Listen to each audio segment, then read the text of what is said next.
मेरी जीजियों, एक बात अपने जीवन में उतार कर रखना, कभी जिंदगी में अगर कभी ऐसा योग लगे,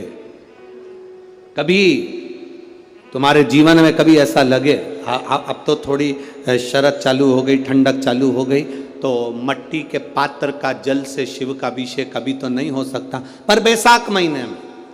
ज्येष्ठा महीने में कभी मौका लगे अपने जीवन में और तुम्हें लगे कि मेरे जीवन में दुख समाप्त ही नहीं हो रहा, मेरे दुख जा ही नहीं रहा, तो 5 बेलपत्र,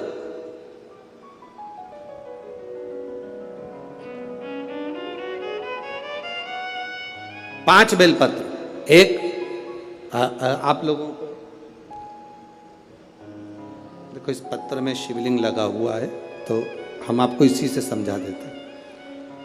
एक बेलपत्र जिसकी डंडी का भाग जल जहां से बहकर बाहर निकल रहा है, अशोक सुंदरी का स्थान देखा है ना सब लोगों ने, बस उसी स्थान पर पहली बेलपत्र।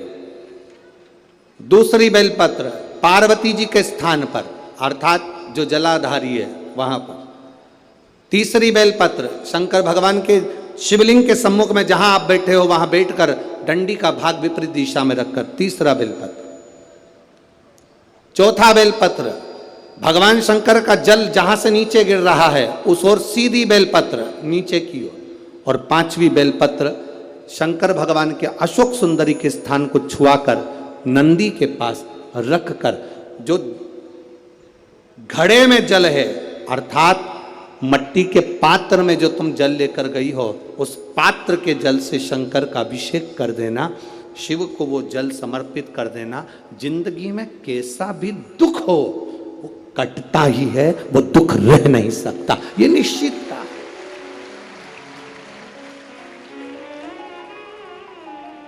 कभी कभी आप लोगों ने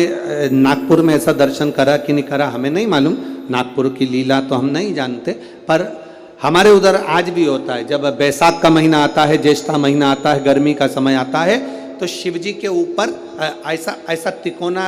लोहे का कुछ एंगल बनाकर उसके ऊपर मिट्टी का हंडा रख देते हैं। अब यहाँ नागपुर में आप लोगों ने दर्शन करे ना करे वो हमें नहीं मालूम, पर